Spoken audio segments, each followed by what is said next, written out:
Hello, friends. My name is Steve, and we're here today to discuss I Will Kill You by none other than Halo Scot. So, here today with Layla. Layla, will you kick us off with some introductions, please?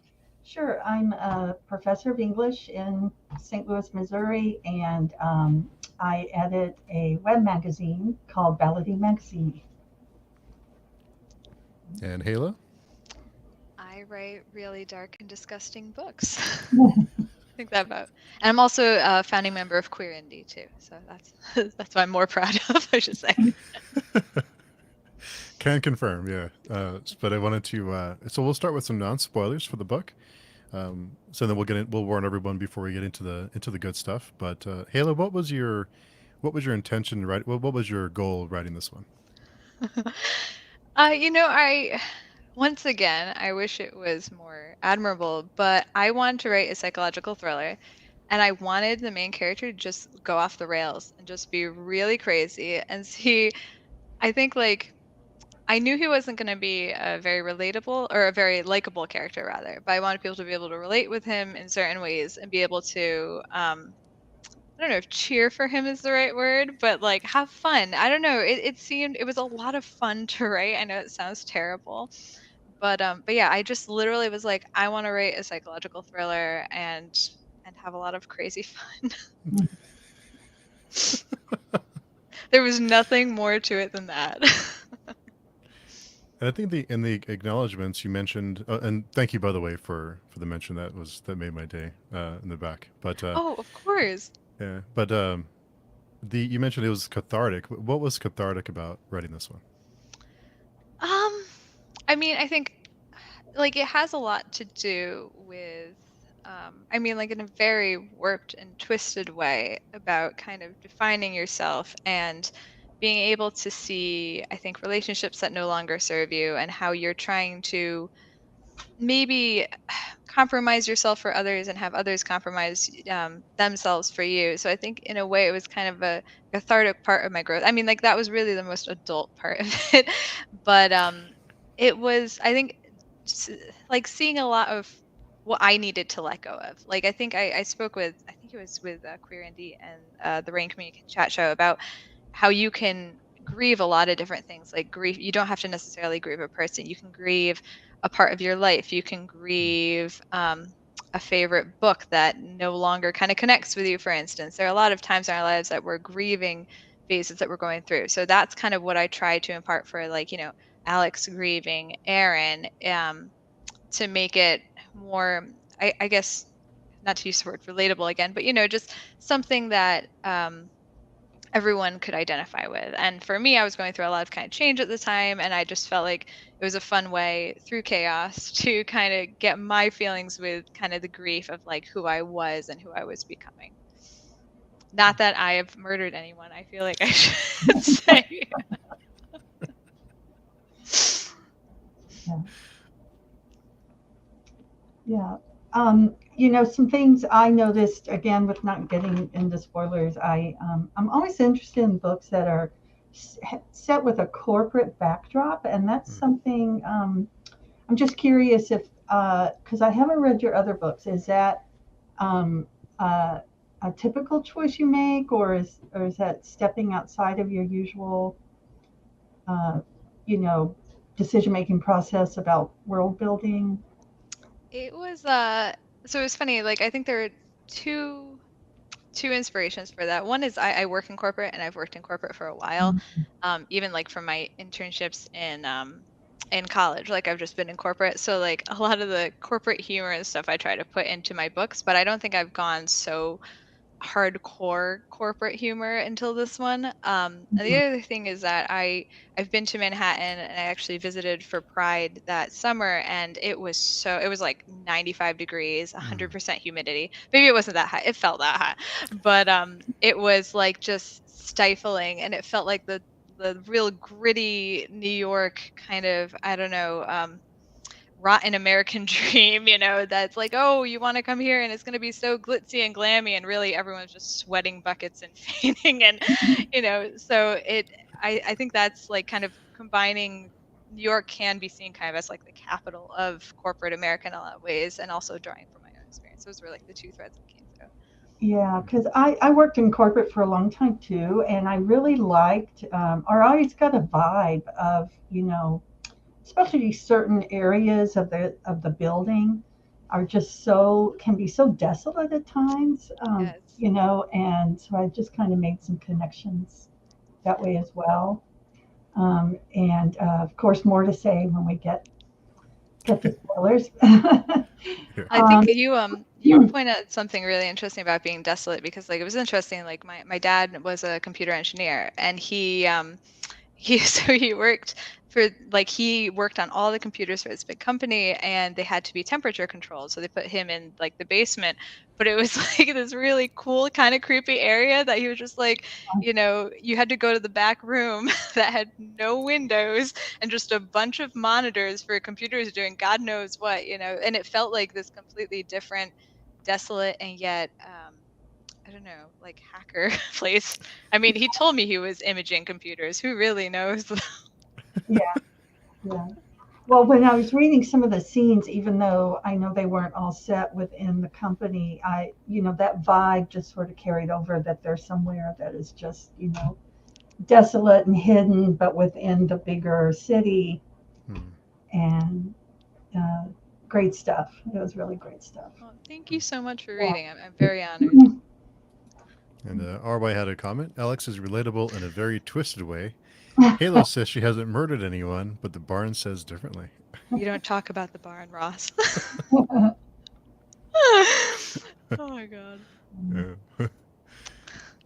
So I guess before we get into spoilers, Halo, if you were to give a kind of a summary or synopsis for this one, what would it be? It's so funny because I think this was the hardest blurb I had to come up with, because it was very much kind of stream of consciousness. And yeah, I would say that it's about, I mean, crime doesn't commit itself is like the tagline. And so it's basically about Alex is like this kind of emperor of a white collar uh, company that has some really shady underground stuff and murder that's going on. So it's that kind of whole, it's very satirical, but I try not to be preachy in it. I try to just basically kind of poke fun at all the stuff that's going wrong and then cry myself to sleep.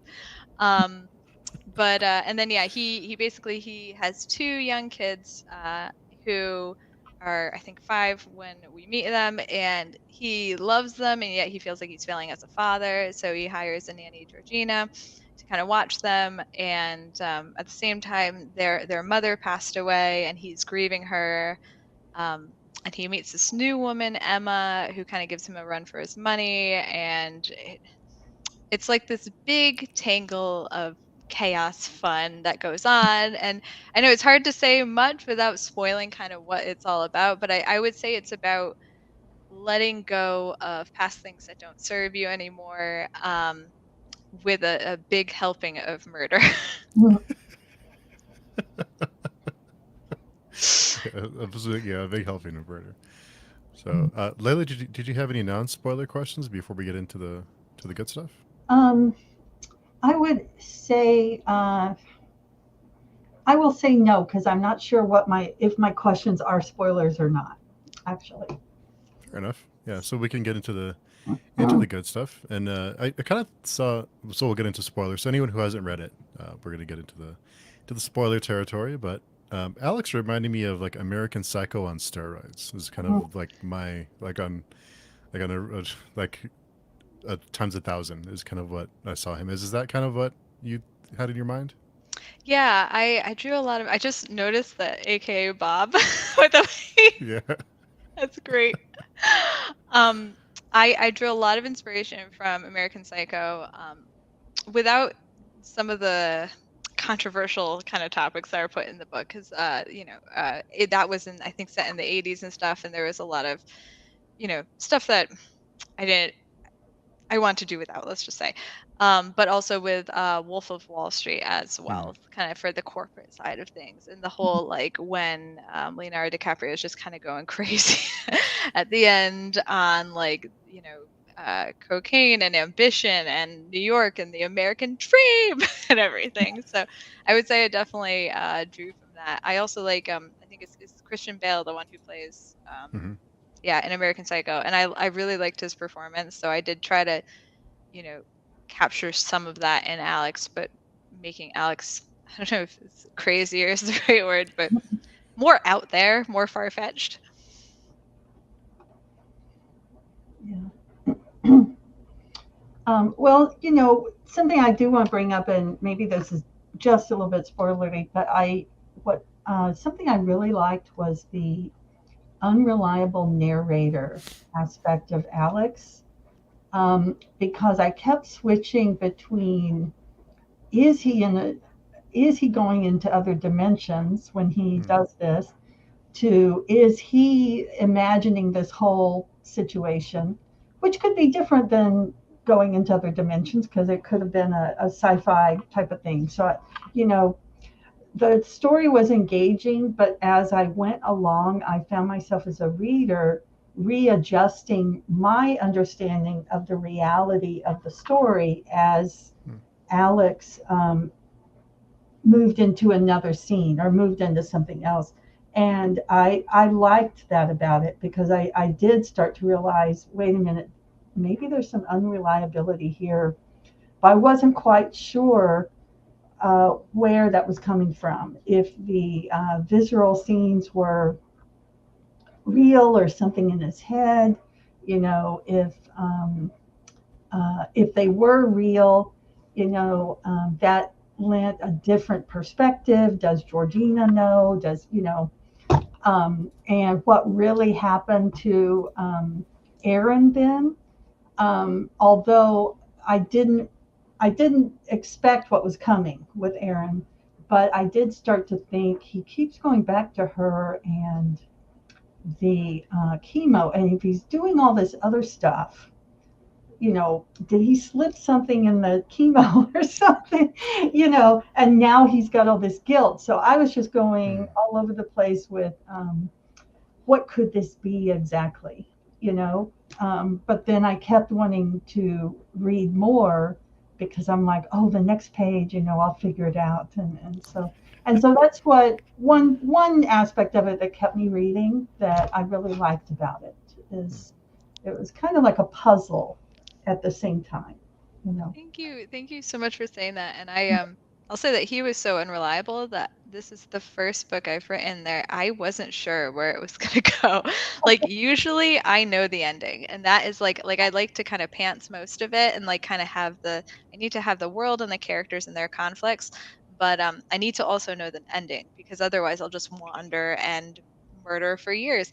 Uh-huh. Um, but with I mean, which basically happened with this one, but this was the one where I wasn't sure what I was gonna do for the ending, and the ending that ended up being used, it was the one that probably was the most far-fetched, but I was like, it'd be fun to kind of have like multiple reveals in this way and completely change how you see Alex. And because we're in spoiler territory, I'll say that what I wanted you to start thinking is like you said, it's like, well, part of it, I was on the border of being like, was this all a dream? But then I didn't want to kind of discount everything that he had been through. Oh yeah, good. Yeah, there we go. I forgot. But so like the scene with the deer, Mhm. I would say that that's where I want the reader to especially be like, oh wow, he is just like everything that came before. I mean, it's all really horrible, messed up, but that's just like there's not even really a reason for it. He's just like me and this dead deer. I want it, and it's like watching a car crash, and you're like, no, don't do it, and then you're like, wow, he's really unhinged. But then the second part of that so like you're already like, okay, Alex is just he's off the deep end. But then when Emma just kind of is like, oh yeah, I understand. Which like even to like my closest friends, if someone was like, yeah, I just had sex with a dead deer, I'd be like, I have a few questions about this. And she was like, it was just wrong, Rafa. It was. And then how Emma's just like, yeah, I love you and I want to be a family again. That's when I want everyone to be like, what is going on? Because she's been kind of steady, almost stable through this, and like hasn't been like doesn't approve of his murder, but kind of understands why he's doing it for like thinking about it's for his kids. So yeah, that's where I wanted like the kind of sanity to unravel, and like, the reader to be like, there's more going on here, because this doesn't make sense in terms of someone who's like a professor just reacting to this and being like, yeah, we all have to get it out somewhere. Yeah. Some use a deer. And that characterized Emma a bit for me, although it didn't lead me to predict how things turned out. But I did start thinking then, is this a case of like minds finally meeting? Maybe he has met his ultimate, romantic partner, in Emma. And it also was a case of him hitting rock bottom in a way, like he stepped over into another, a whole different level, I guess, of depravity. And then the first thing he does, he reaches out to Emma to save him, essentially. And so I think it shaped their relationship really well. Although, for the time of the book, as it goes forward, I see how Emma Emma Aaron was really guiding him into something. That was maybe his weakest moment. And so that was when she could reach in and not pull him back, but pull him to make him more dependent on her. Yeah, she was very controlling. And then be like, okay, now I see you're at. I mean, if that's not rock bottom, then what is? Right. But I think also, like you said, it's everything. All the other visceral scenes in the book, I tried to, even if like he went way too far, they all have a purpose. Like, he's torturing people for information or to get rid of kind of people who know too much.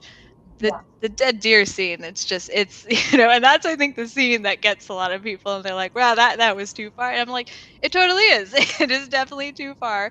And that's kind of the point of it, to show how, like, it's like, okay, there is no point to it, except that Emma, then her reaction shows that it's like maybe she has some kind of ulterior motive, because otherwise, it's like I said, even if my sister came to me, I'd be like, this is more help than I can give you.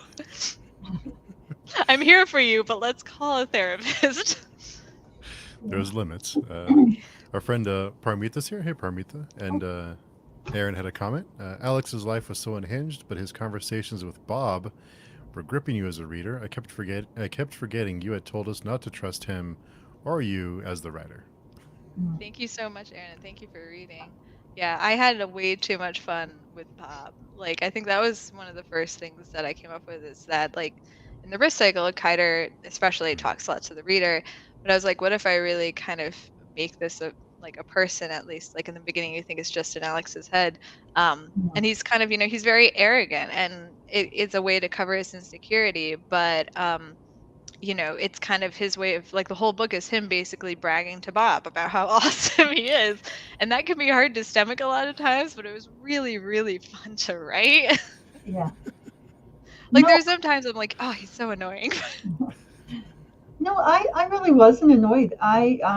Again, that was part of the mystery. I felt like, am I supposed to be Bob? Is Bob someone in his head? And does he suffer from multiple personality disorder? Which is a whole other question we could talk about too. But so I liked it, and I liked the outcome of Bob too. I thought that was really good. Thank you so much. That was also one of those crazy ideas that I was like, yeah, let's just go for it.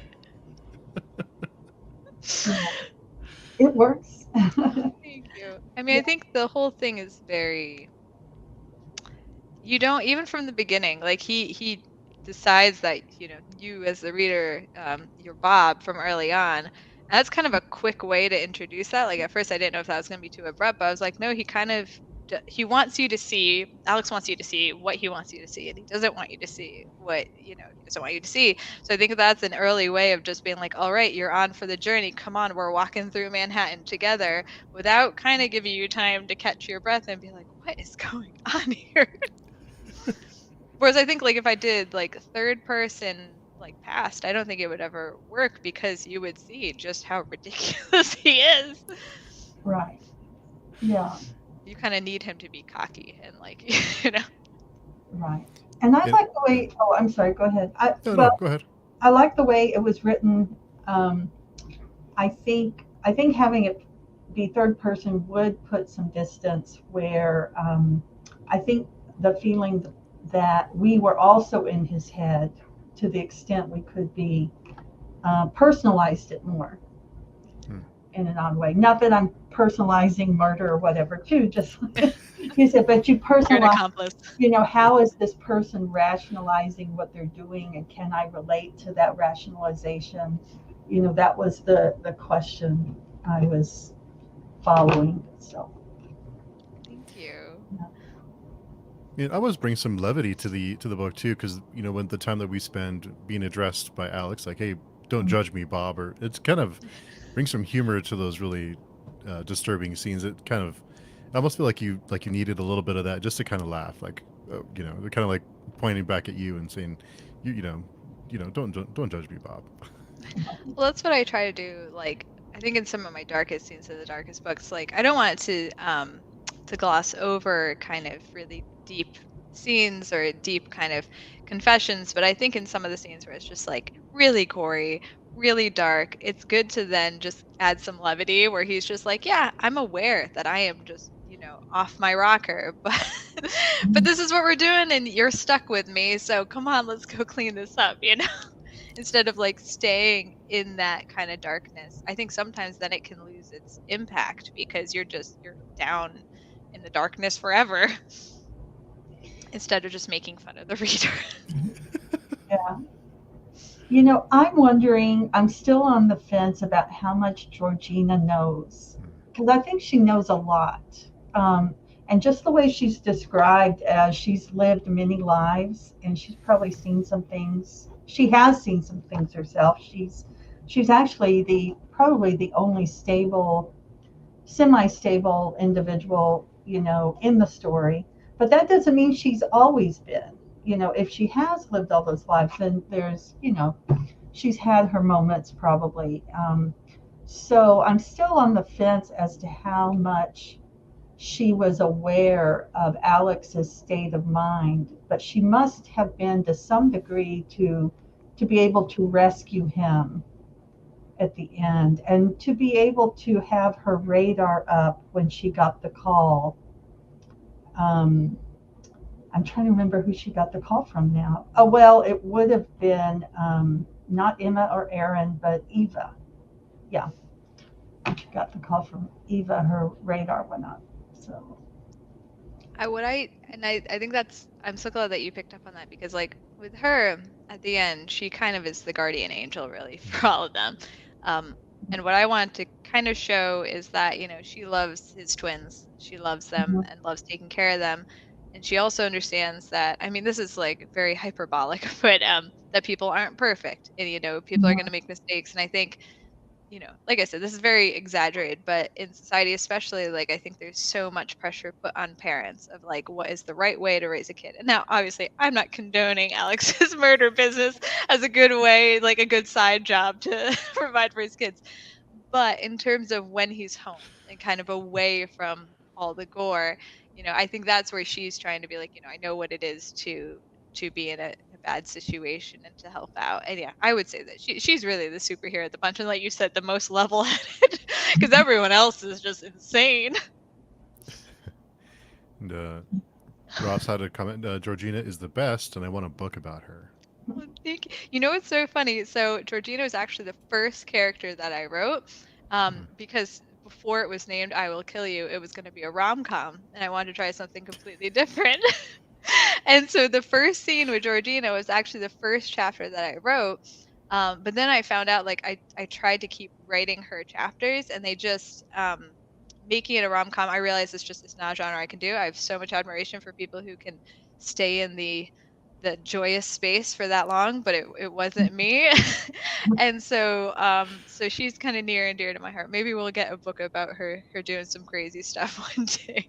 Yeah, I actually hope so because I was going to ask you if you were looking at, does Alex live happily ever after in Tuscany, or I guess to the extent he can, he does because Aaron's gone. But um, And can't yeah, like does he deserve to? Is the other question. excellent question. That's a good point. So, but he seems like the personality whose past would still come back to haunt him someday. Thank you, Yeah. Ross. Sorry, that was my face trying to do a thank you face, and I realized I'm just not very good at emoting. So I did something weird. Ignore my face. Thank you so much. Yeah, I think the whole point of the book is like, how far can you go when you just cross the line? And then how much further can you go until you're just gonna kind of like completely lose everyone? And yeah, because he does some stuff that I would say is pretty unforgivable in this. Like Kiter, I tried to make in the Rift Cycle. I wouldn't say he's crazy. Like he's very aware of what he's doing and he's very calculated. I wouldn't say that Alex is. I feel like he's always kind of flying by the seat of his pants and he knows how to clean up, but most of the time like Kiter has the whole I got to murder everyone to kind of cover this up. But that's kind of like Alex's go-to. He's like I messed up again, everyone dies. And just, it's quite messy and that's why like he doesn't do it for that long. By the end of the book he ends up who knows what he's going to end up doing next, actually. Maybe that'll be another book. Then Georgina will be like, you know what? I'm just taking the kids and going at this point. Ross, people aren't perfect. Some people don't like cheese. Some people think the world is flat. Some people have sex with deer corpses. Very true. I want that on a poster. That should be in a post. That should be a blurb on the book. Yeah. Yeah. Some people. Oh, I actually have to say something really funny on that topic. So I've been posting on Instagram some quotes for my books, and today I did one from "I Will Kill You" because I was coming on here, and so I just said the quote, and then I said I was like the dash from "I Will Kill You" and then the link, and Instagram flagged it because of the title, which I realized after Oh, because I had to try. They're like, this post looks like posts that have been reported in the past. Do you still want to post it? I was like, what do you mean? Like me being all tunnel vision. I'm like, this is my book. And I was like, oh, it looks like a threat. So oh, I had to reword it when I posted it. That's why I had to do the acronym because otherwise it just like the algorithm is probably shadow banning me all the time. oh, that's a good point. Yeah. And speaking of the title, what did you think of the title once you read the story, Layla? Did you tie the with where the title came from? Well, now at the time, I figured it has to do with one of the characters making a threat against another character, which um, primarily yes, but ultimately it's a promise to the reader that if you pick up this book, this author will kill you. No, and not no, but yes. And so I love that about the title. I mean, that was like I got a good chuckle of that at the end because they always say authors, what do authors promise the reader? Well, this one ultimately, the title promises the reader something they don't even realize, they're going to get at the end. So it was just Death. a great ultimate twist, and that's what I really love about some stories that have not just plot twists, but twists and turns of the story where you're not quite sure where things are going, and then it's just almost like um, the roller coaster. The track ends, and there you go, and the author has killed you. So, and then you're dead. and then you're dead. And then you're dead. Thank you so much. It's very kind of you to Yeah. say. But it also fit that I guess we're back to Aaron saying it. It did fit well, and that Aaron was saying, "I will kill you, I will kill you." And so when I read that, I thought, yeah, that's why we have the name of the book. But I think the ultimate name of the book really uh, reaches its best moment because of the final line. A promise to the reader. I like that. Yeah. Yeah. And the other scene that I was like, wow, other than the deer scene, was the brain scene. I thought that. So actually, to say, I'm going to call Ross out now because he is my science consultant, whether or not he wants to be. But 'cause I literally, please, Ross is an amazing author. You should go buy his books, Deadheads and the whole Gloomwood series. Because I I messaged him out of the blue. I feel so bad. And I was just like, hey, so if I wanted to fornicate with a brain Mhm. and I wanted to preserve the memories of the person being fornicated against, how would I do that? And he just treated the question. You can't deny it. I have screenshots. But he gave me that idea, and I think it was a brilliant idea. I didn't know for epilepsy you could just go right down the center, and it was perfect because we had the whole discussion of, well, what parts could you make love away? Like what, and there needs to be room for certain organs. So yeah, that is all Ross, and I'm very indebted to him. But yeah, because if you're gonna do that scene, you gotta be anatomically correct. I was actually wondering that. So you do consult. Yeah, Ross does not want me to, but I do, because he has a background. Yeah. Yeah, let me just say though, he wasn't that surprised, and he didn't give me he gave me no pushback because I was like, "Hey, your background's in science. You're very smart and know all this biology stuff." He was like, "All right, so let's figure this out." So that's why critique partners are very important.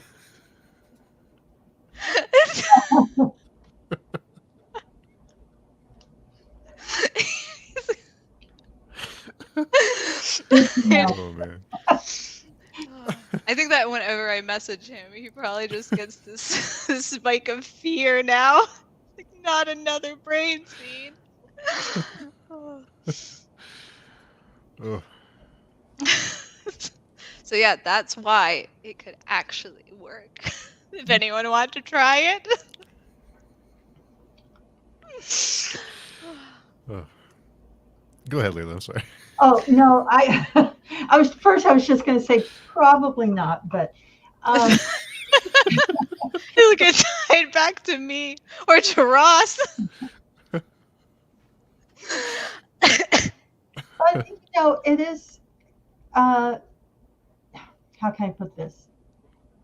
It helps that there is some basis, that there's a basis in reality, I guess, because it makes the scene stronger when there's I mean, it sounds so weird to be talking about logic in this situation, but even in that kind of scene, you still want the logic behind it, and I think that makes for a better reading experience, I guess, because Reading nightmare. well, reading nightmare, yeah, because sometimes you'll read things you know elsewhere that aren't as polished, I guess, and you get taken out of it right away because it's like, well, could that really happen, and or is that really, yeah. Now we Is that all really have our right? science So consultant Ross to yeah, tell so us. the science helps in any situation. So I think it's interesting what you said about it being kind of based in, well, like a kind of warped reality, which is why I wanted to set this in the real world, I guess, because there's so much craziness going on that I think if I tried to put it in a fantasy world, it would almost kind of trip over itself in that way. So I did try to make it, when I say grounded, it's not really grounded because obviously it's crazy, but there's a lot, I tried to use real street names and real places, and kind of the feel of Manhattan in the summer, and for it to be like, oh yeah, I think that I tried to be more, I think it almost feels more invasive to then call the reader Bob, because it's like, hey, this is actually Manhattan. It's not some random place I made up. It's, you could go there and sweat yourself crazy too. yeah, your mention of fantasy reminded me that at one point with the deer, you know how in fantasy there's always the deer symbolizes like the king or the queen, So that's where my mind went immediately first. Is this some kind of symbolic, thing? They're in the middle of Manhattan, power, and all of that. And so this is somehow his psychological depravity. It's something to do with the power of Manhattan, this deer. But do deer really come into Manhattan? Because I live in a place where there's like a lot of deer in the city of St. Louis. So, I mean, they're not supposed to be here, but they wander in. I had to look that up because that was my question too. And like I hadn't seen a deer, but they said yeah that they sometimes will wander in. So I wanted it to be like that's why he feels like it's a fated moment because it is rare, but it will happen that deer will be there. It's interesting you seeing that symbol too because like for me, I just want to see what was the most like ridiculous thing that can happen. I was like, oh, necrophilic bestiality. That's up there. But I do think that maybe let's go with that too. That it's kind of that symbol. I mean, like the stag too is kind of that, Yeah. usually associated with something mystical and magical and regal. And I think it's kind of his fall to have it be a dead deer, and then him just going at it. um, it shows how insane. I'm No, trying to edit myself so much. no, it did. It really does. Again, put the reader into like this situation where is that real or not? And I mean, of course, hopefully not real, but um, uh, it's enough of a surprise, you know, and a surprise in a way where I think, okay, this has happened. Where is this going? And so it works. It works to make it just for me that he had reached like maybe his weakest point or his lowest level, you know, and we're and at the same time then I started, like I said, thinking about, well, this is symbolize something, you know. Um, so pretty funny. Yeah, let's go with it symbolizes something, Yeah, not just my crazy mind. I'm always thinking about stuff like that. Maybe my subconscious. But I also wanted to talk about the different iterations like of women in the story because I thought it was really interesting that so he had two mothers, but they were distant in a sense. They seemed distant in the story, like maybe he didn't want them to know about all that he was going through, but they seemed to know more. Well, they did help the reader understand that he was having some kind of either psychotic break of his own, or his maybe he had buried his memories of what really happened to Aaron. And so they helped reveal that, but they also seem kind of distant. But then Georgina and Donna became his surrogate mothers in a sense at the end. And then the daughters were just very innocent, but those daughters have already seen a lot. Yeah. So prime opportunity for the sequel. Yeah, um, right. but I liked that, that we were looking at how he's relating to different women in his life. And really, except for Bob, Silent Bob, he's the only guy in this group of women, and he has different relationships with all of them in a way, so that we know it's not that he's like against women or whatever. That it's that particular twisted relationship between him and Aaron. Oh yeah, and I That never want real. like I try to murder indiscriminately, so it's never like, I'm very inclusive. But Yeah.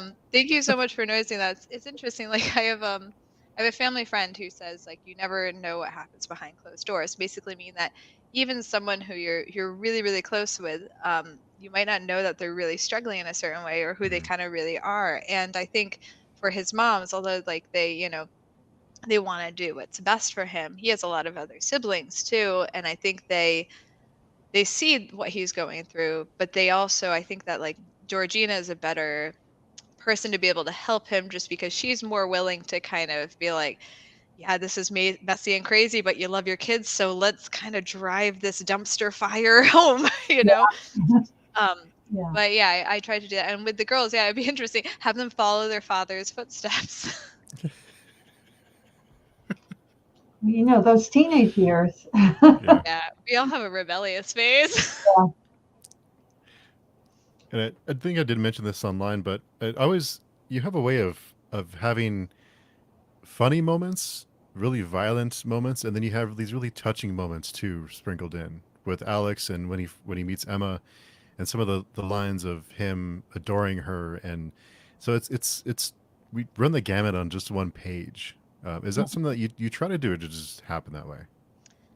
I think I wish like my process was more organized. I think it's more what I need as a writer because I tend to like, I mean, believe it or not, I'm actually quite sensitive when it comes to writing those really dark scenes and stuff. So I think for me, I'm like, okay, I need some I need another direction, another emotion without it feeling like it cheapens that grief, for instance. So, I tried to make it a blend of, he has some just crazy, chaotic parenting moments that like I think any parent can be like, yep, I've been there with the Triceratops.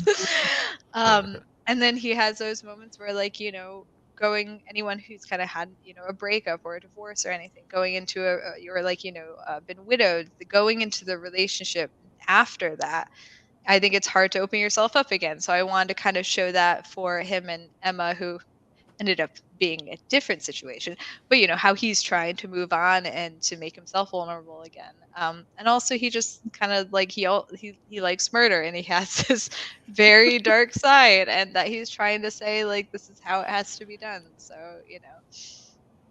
I think I tend to be chaotic in a lot of ways and very mood driven. Like I'm a mood driven reader. Like there have been some of my favorite books I've picked up like 10 times and been like, no, this isn't for me. And then like on the 11th time, I'm like, this is the best book ever. So it's totally just, and I think as a writer, I do that too. I'm like, nope, not this scene. Oh yeah, I need to do that. So that's just how I am. Aaron had a comment. I'll be honest, I was surprised anyone survived, but made for a satisfying ending. It's a happy ending actually for me. I mean, like, it's this yeah, I was surprised people survived too, to be honest. The roller coaster of emotions, horror, humor, love, and making human beings bust with flaming gas, being forced into. Isn't that what everyone aims to do in a book? That's the circle of writing.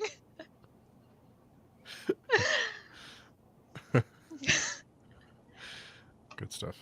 Yeah. I wrote it during the summer too, so I think I was like, and it was a very hot summer, so I was channeling my rage. Although I do like it hot, so hence the, flaming gas. Yeah. Gosh. That made me think of another question. Now I've lost it for a minute. Oh, flaming gas. Dead deer. Good too. Murder. Mayhem. Oh, yes, mayhem and chaos. Nailed it. And maybe this is something because you've mentioned chaos, but something I got from this book is that it's total chaos, and he's looking for a way to contain that.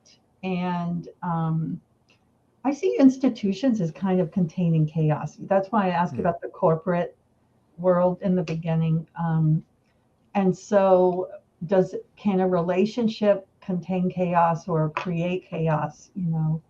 Because this was like two chaotic personalities coming together, and that relationship couldn't contain it. But yeah, so I'm just kind of playing around with that. But I'm just curious about your thoughts about how we handle chaos in our lives, and how your books, maybe this book at least, represents that. That's an excellent question. I think it's really, really insightful what you say about institutions kind of trying to contain chaos, because like for me, I work in corporate and it's very very corporate. But like people are very careful to kind of tiptoe around certain things, not step on anyone's toes. It's very professional at work, which is good, and respectful, but like everyone kind of seems very stale. And then as soon as you get like outside of work, or like, to a company party, you're like, oh God, like I haven't known you all these years.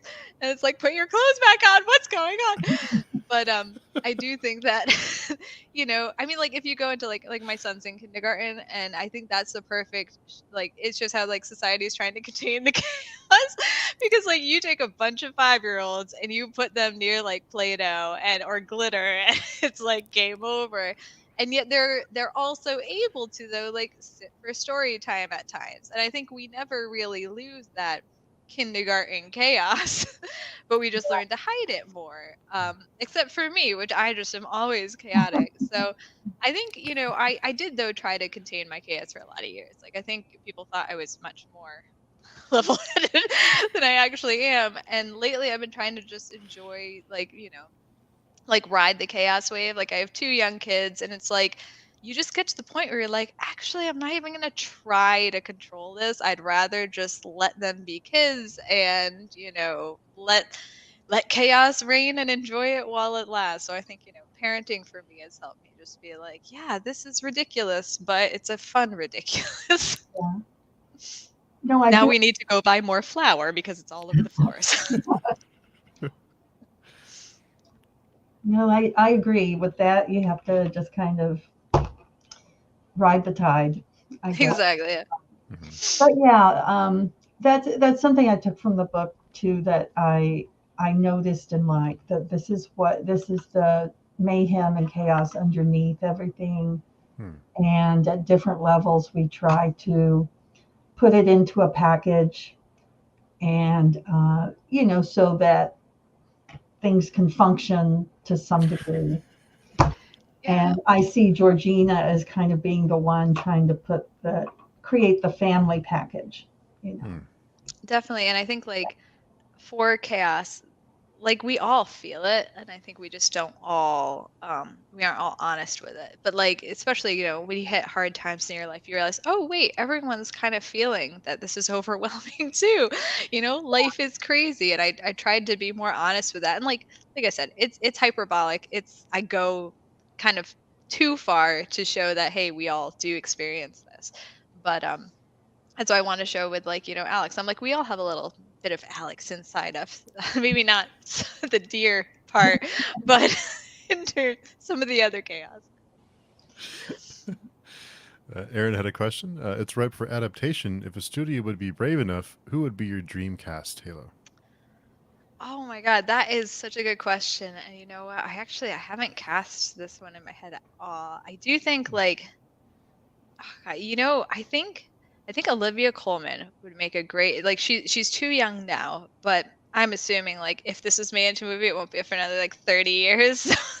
I think she would do really a great job at Georgina, and I just love how she's got this like this great range, but it's also kind of practical sense about her that like, I feel like if you needed an actress to bury a body, you could just go to Olivia Colman. She'd be like, I'm not happy about this, but let's get it done, and let's get it done right. For Alex and Aaron and Emma, I really don't know. I always like unknowns. I think it'd be great to kind of give those to unknowns. Because it's just like there's so much talent coming out of, drama schools. And I was in music. I majored in music. I know how hard it is to kind of try to get that first step out. So I think that'd be really cool. But yeah, I would say like Olivia Colman, and then all like drama school grads, basically. That'd be a fun adaptation to watch. They'd have to like, I don't even know if HBO could do it. They might have to fade to black a couple of scenes, but yeah, Just the sound effect. Yeah. Oh, that might make it worse. Ross, I like the characters from the corporate side of things. Were you tempted to have more of them involved? That's a great question too. I was going to write a corporate rom-com too, so it was a different one. But like I think because I work in corporate now, I'm a little bit too close to it. So sometimes it just feel like, writing is an escape for me. And then when I start writing about corporate, I'm like, oh, this is just my day job. So Mhm. like I'm able to find some humor in it, but I think if I ever moved out of corporate in the future, I would definitely go back and just have like free reign, have a blast, just making like I don't know, The Office but with murder. Although I could never make anything that like that good, but just it would just probably be like like a bad version of The Office with murder. That's where I'm setting my goal.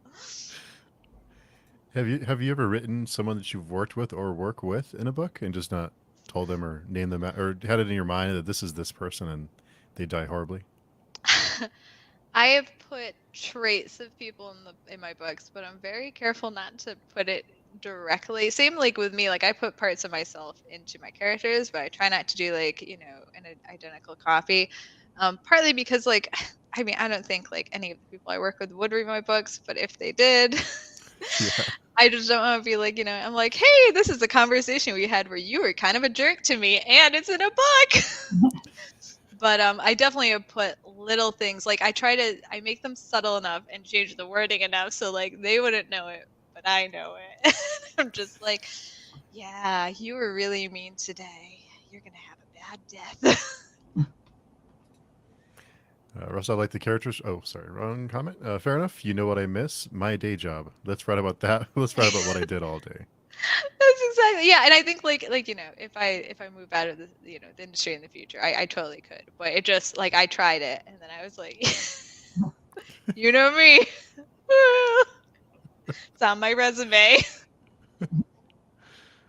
Dear corpse connoisseur.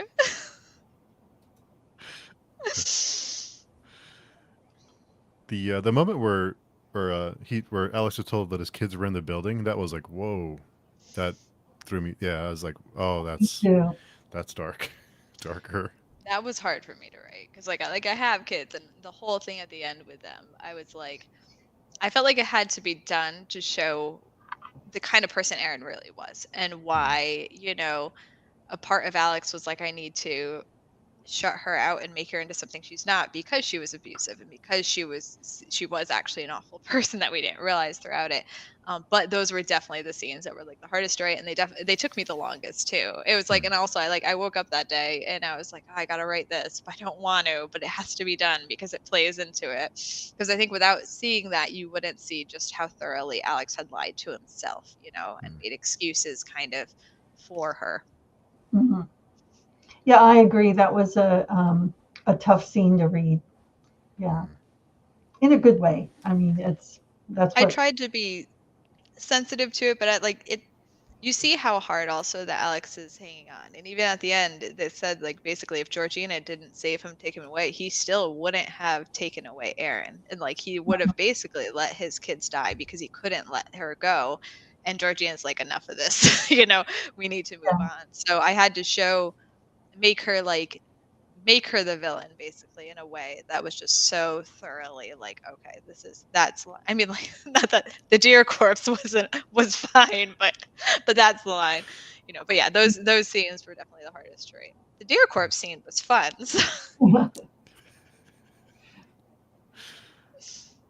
Yeah, that was, and it seems like Georgina's for as capable as Alex is at all that he chooses to do. It seems like Georgina is the most capable too. That she is the kind of the hero of the story. Yeah, she should definitely be running his company. I think it Hmm. would have done a lot better, honestly. But I like how she's definitely, I would say, the smartest and the most Hmm. confident and the most level-headed while being understanding too. And yet she kind of chooses not to go down that path, which is it's interesting. Like my grandfather was a genius, like literally a genius. He worked in chemistry. He went to like Cornell. He worked with someone who got the Nobel Prize. So like, nothing I do can ever compare. But like he was really just absolutely brilliant.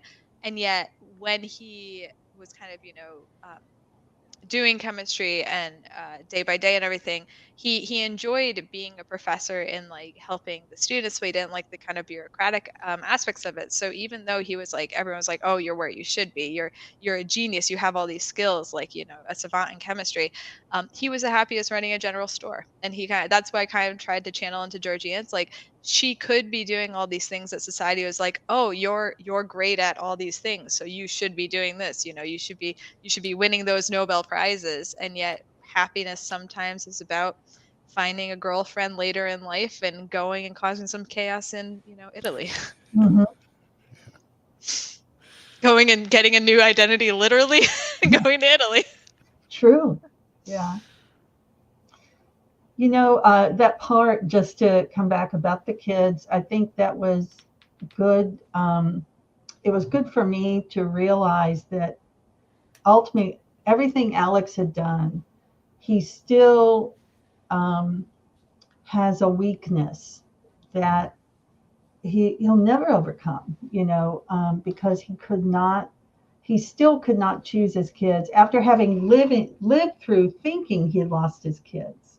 He still could not make that final decision to protect them from Aaron, and I think that was just a really great way to show that without someone actually saying it. I mean, we realized that um, no matter how many connections he has and how many things he's done, you know, he still just cannot. That's a weakness, and now he'll really have that to live with for the rest of his life too. And so maybe in a way that's his uh, punishment. I don't know if that's enough, but Yeah, after he everything else. I think the kids, like, originally I wanted him to have kids because I needed some kind of humanizing part of him, because otherwise, even with the grief over Erin, you don't know her at first, and it could almost seem like it's made him just kind of lose his mind. Yeah. And you know, I think without that, he would have been a very insufferable character. I think he is insufferable in a lot of ways now too, but I Oh, tried to I tried to give him a bit more humanity. But then you're right too, at the end, even though you're like, wow, you really, you fought for the kids and you fought to kind of get them away from Aaron, but at the same time you can't get her, you can't do what needs to be done. I mean, you've murdered so many people throughout this book too. You can't murder the one person that's really going to protect your kids. And I think you kind of lose faith in him a bit as a reader, and you're like, oh mhm. wow, you really are a terrible person. um but at the same time, you see why it was able to go so long and why it was able to get so kind of crazy in the end. Because if he was logical and thinking on his feet, it would never have gotten to that point.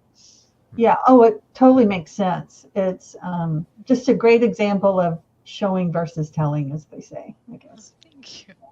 Showing the chaos. Right. You Yeah, don't tell about the dead deer. You show the dead deer. I exactly. think I show too much. They're gonna be like, tell, please. Mhm. Exactly. Yeah, yeah, yeah, the good stuff. Um, for will we get a? Are there any plans for a Georgina spinoff or a sequel? You know, it's funny. I had never considered doing a sequel or a spinoff until like this conversation. I think I couldn't do another one with Alex. Like he's just too he was tiring to write, like really fun to write, but very tiring too. And like by the time I was done with his points of view, I was just like, okay, you've been fun, but I can't do anymore. I would like to go back to Georgina. But I don't have an idea for the story yet. So, but then again, like for I Will Kill You, it just was like a random day in Manhattan that I was like, oh, this is where I'll murder people. Yeah, I think it would be cool to also see NND, because they are so young and have gone through so much, and just like the trauma that's associated with that too. I don't want to, you know, there wasn't enough time to like their chapters at the end, their points of view kind of what was happening to them. shows a bit, but I think a lot when something happens to you that young, you don't really process it till you're an adult. So I do think it would be interesting to go back and apparently I have to write the Georgina spin-off. Georgina Unleashed. Oh, the things I can. Okay, well, Ross, if I message you asking you for anatomical questions, be prepared. But yeah, I would like to kind of check in with Aunt Auntie and see kind of where they are, because I think that was the one thing I couldn't like. I don't like to put really heavy things in my books unless I'm going to really dive into them. Because I think a lot of books, like I read a book lately that like there was some really traumatic stuff that happened to the characters and they just glossed over. They're like, these horrible things happened in my past, but I'm all better. And I'm like, that does not happen like that. And for those kids, for what they saw, what they went through, I think that would be very interesting. Also, once they understand what Alex did and didn't do for them, I think there could be a lot of conflict there because it's like, you kind of fought for us, but you didn't really. And at the end of the day, you were saying you wanted like for their future, but it was all focused around money. It's like you could have just left. Like there's no reason why you couldn't have left earlier and just tried to like a simpler life somewhere else if you were that afraid of being caught. So that's like no Georgiana spin-off, please. Be careful, Ross. Be careful what you ask for. Yeah. Georgina gave me a vibe of Aversarala, in The Expanse. I don't know if you've seen The Expanse or read it. Or also in Killing Eve, who was the detective? Eve's boss. I can't remember. It's a show I still need to watch. Oh, Yeah, me too. yeah, but she's also a woman of a certain age who has kick-ass age. lived a a varied life, or a life of intrigue, I guess. And so Georgina has that vibe, which is cool. Well, thank you so much. Well, I also like there aren't usually like female characters are usually 19, let's say 19 through 25, and like yeah, that's great. And I think it's they're very formative years, so I think there's a lot of kind of area for exploration of self and kind of what you're going through. But I wanted to really highlight someone who was older and who had more experiences. I think we need more of that in literature, is to be like, yeah, show me the 70-year-olds that are just taking down companies, throwing punches and taking names. Just that's what I want to see. Hello, thank you all for tuning in. Yeah, Avasarala is a great comparison, Layla. I didn't even think of that, but that's Avasarala is one of our favorite characters from The Expanse. So I think it's fair to say it's one of yours too, Layla. Avasarala. Oh yeah, yeah. Is she the senator, or am I thinking about someone else? She's like, yeah. I think even if you pull up Avasarala on YouTube and just watch a video of one of her scenes, it'd be good. But there's another series of books by Richard Osman, which it's all humor. It's all humor, but it actually has a bunch of. It's set in a retirement home. Has a bunch of septuagenarians getting up to antics, and it's just really humorous. But again, that reminded me one of the particular characters. So I do think that there is just a space for that, of people using all that they've learned through their lives to just cause chaos and clean up other people's chaos. And clean up other people's chaos, but be very knowledgeable about it, and and in a really cool way. So anyway, that's what Georgina reminded me of too. I know I really do have to watch Killing Eve. Thank you so much. It's been on my list, but I just the chaos and the deer corpses. We all relate. I think I think that people are starting to have main characters of different ages, which is great, because there's this is awesome. I'm gonna have to watch all these shows. Yeah. I think that, life does not end when you're 25. And like I said, there's no shame to, people are in their 20s and below. That's great. But I think there's also a lot to be learned from people in other decades and stuff. And you can do a lot with those. And life never, I think no one should be denied a happy ending at any age, So, and Georgina finds hers in many ways. So, Yeah, ooh, she does. Yeah, Brenda and Effie series. Well, yeah, gonna have to write these down too. I know, right? Lots of stuff. But Layla, do you have any other questions about the book? Not right now. Not right now. And every time we sign read off, I'm like, oh yeah.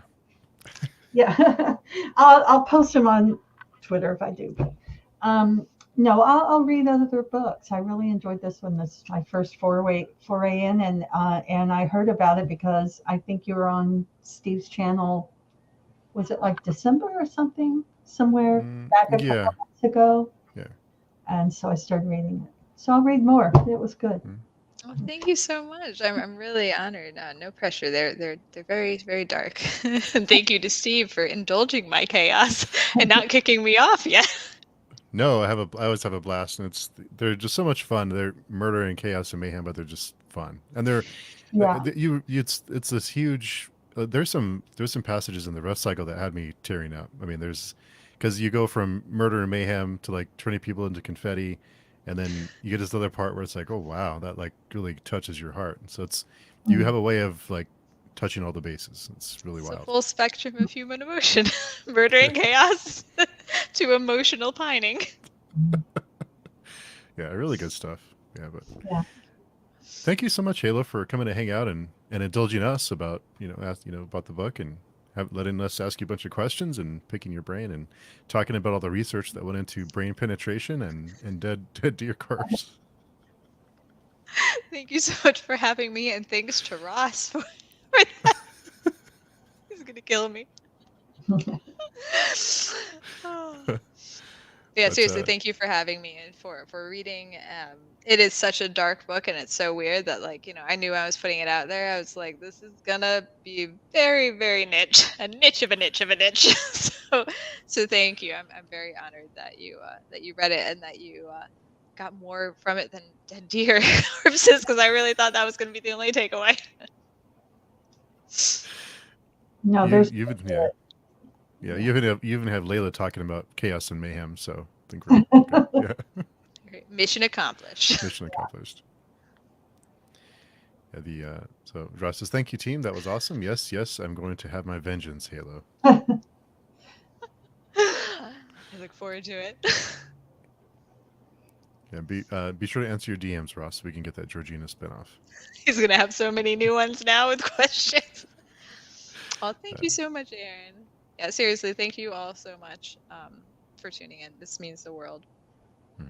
And this very cold Saturday. There, good. I can complain about it. Yeah, the cold. Layla approved.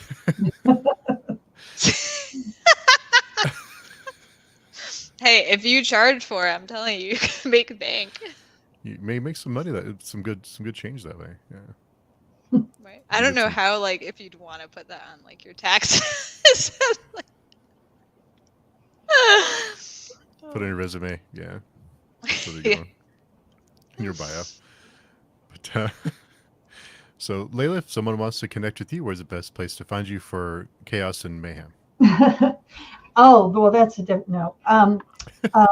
Twitter at El Goshi, and also Balladine Magazine. And tomorrow at 2 p.m. Central, I'm interviewing an illustrator about her work on my channel, Balladine Magazine. So awesome, cool. Looking forward to that. Yeah. Perfect. And Halo, if someone wants to connect with you and find more murder, mayhem, and brain penetration, where can they find you? Well, I mean, brain penetration is all Ross. His handle is HaloScot.com. is where like most of my craziness is, and all of my social media that I sometimes go on is at the top. I'm mostly on Twitter and Instagram. I still don't know how to do most stuff on Instagram though, so like I said, I'm gonna probably get reported for my latest post. But Twitter is the best place to probably reach me. Although there is a form on my website I occasionally check. And then queerindie.com is the other website that I manage to a founding member of. And they have a bunch of great stuff in the directory. Oh, cool. And we actually, Awesome. you can vote now. Sorry, if you go to queerindie.com/vote, you can vote for awards. So. Oh, cool. When is that? When does that start? And when does that voting period end? I think it ends. Is it February 27th? Maybe. I literally okay. just put the page up. But yeah, I think it's end of February, and then there's an award show that will happen sometime after. Whenever I get around to doing the vote count. So stay tuned, but maybe not too tuned. Stay patiently. Stay patiently Stay tuned. patiently tuned. Yeah. It's hard to keep up with everything, so yeah, looking forward to that. But yeah, be sure and head over to queerindie.com, right? And I'll be sure and add that to the description. Thank you. Yeah. Cool. Thanks both of you for coming by and for talking about this fun write of a book. Thank you so much, Steve. I'm really always baffled whenever you reach out and want to cause chaos together. So I'm very, very, very grateful. And Lily, it's been great meeting you, and it's been wonderful causing chaos. Welcome to the Chaos Gang. Oh, thank you. Yeah. You're one of us now. Yeah. You can't escape. Yeah. Yeah. And also, thanks to everyone in the chat for coming by and interacting with us. It always makes it a better experience when we have some interaction, some great questions, so and some great research too. So that's good stuff. But thanks everybody. We'll see everyone soon.